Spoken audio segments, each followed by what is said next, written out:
ടെസ്റ്റിൽ ഇന്ത്യക്ക് fast bowling all-rounders കുറവാണ്, ശരിയാണ്. പക്ഷേ വേറെ ഏത് ടീമിനുണ്ട് ലോകോത്തര സ്പിൻ ഓൾറൗണ്ടേഴ്സ്? അതിൽ പരം എന്ത് ആഡംബരമാണ് ഇന്ത്യക്ക് വേണ്ടത്? ബംഗ്ലാദേശുമായി ടെസ്റ്റ് മാച്ച് കളിക്കുന്നതിന് മുന്നേ ഗംഭീർ നൽകിയ പത്രസമ്മേളനത്തിൽ ചോദിച്ച ചോദ്യം ഇങ്ങനെയായിരുന്നു. ഗംഭീറിന് തെറ്റിയില്ല.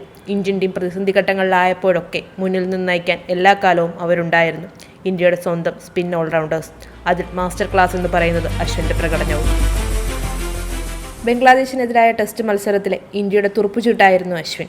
അനായാസ്യമായി ഇന്ത്യയെ ഒതുക്കാമെന്ന ബംഗ്ലാദേശിന്റെ സ്വപ്നങ്ങൾക്ക് മുകളിൽ ഇടുത്തി കൂടിയായിരുന്നു ഇത്തവണ അശ്വിൻ്റെ ബാറ്റിംഗ്. തല്ലാൻ പറഞ്ഞാൽ കൊന്നിട്ട് വരണം എന്നതാണ് അശ്വിൻ്റെ രീതി. അത് പലപ്പോഴും മത്സരങ്ങളിൽ നമ്മൾ കണ്ടിട്ടുമുണ്ട്. ഒരു ക്രിക്കറ്ററിൻ്റെ മാത്രം മനസ്സല്ല രവിചന്ദ്രൻ അശ്വിൻ്റേത്. വിജയത്തിനു വേണ്ടി ഏതറ്റം വരെ ചിന്തിക്കുവാനും അദ്ദേഹം മുതിരും. ക്രിക്കറ്റിൻ്റെ നിയമപുസ്തകത്തിലെ ഏത് റൂൾസും ഉപയോഗിക്കും.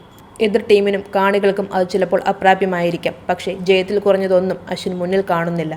ബംഗ്ലാദേശുമായി നടക്കുന്ന ടെസ്റ്റ് പരമ്പരയിൽ ഒന്നാം ഇന്നിംഗ്സിൽ ഇന്ത്യയുടെ ടോപ്പ് ഓർഡർ താളം കണ്ടെത്താൻ ബുദ്ധിമുട്ടി. ക്യാപ്റ്റൻ രോഹിതിനെയും കിങ് വിരാടിനെയും നഷ്ടപ്പെട്ട് ഇന്ത്യ 144-6 എന്ന നിലയിലായിരുന്നു. മത്സരത്തിന്റെ ഇടവേളയിൽ കളി കാണാനെത്തിയ അശ്വിൻ്റെ പിതാവിനോട് ദിനേഷ് കാർത്തിക് ചോദിച്ചു, ഇന്ത്യ 200 കടക്കുമോ എന്ന്. അദ്ദേഹം മറുപടി പറഞ്ഞത്, എൻ്റെ മകൻ ക്രീസിലുണ്ടല്ലോ, നമുക്ക് നോക്കാമെന്നാണ്. ബംഗ്ലാദേശിനെതിരെ സെഞ്ചുറിയും കുറിച്ച് ടീം സ്കോർ 370 എത്തിച്ചതിനു ശേഷമാണ് അശ്വിൻ ക്രീസ് വിട്ടത്.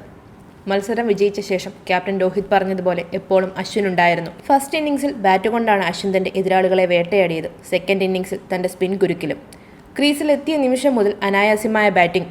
103 പന്തിൽ സെഞ്ചുറി. ചെപ്പോക്കിൽ എപ്പോഴൊക്കെ അശ്വിൻ കളിക്കാൻ ഇറങ്ങിയിട്ടുണ്ടോ അന്നൊക്കെ ആരാധകർക്ക് വിരുന്നൊരുക്കിയ ചരിത്രമേയുള്ളൂ.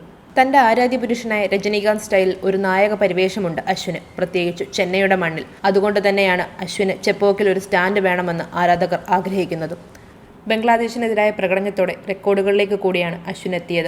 ടെസ്റ്റ് ക്രിക്കറ്റിന്റെ 147 വർഷത്തെ ചരിത്രത്തിൽ 20-ലധികം അർദ്ധശതകവും 30-ലധികം 5 വിക്കറ്റുകളുമുള്ള താരമായി അശ്വിൻ മാറി.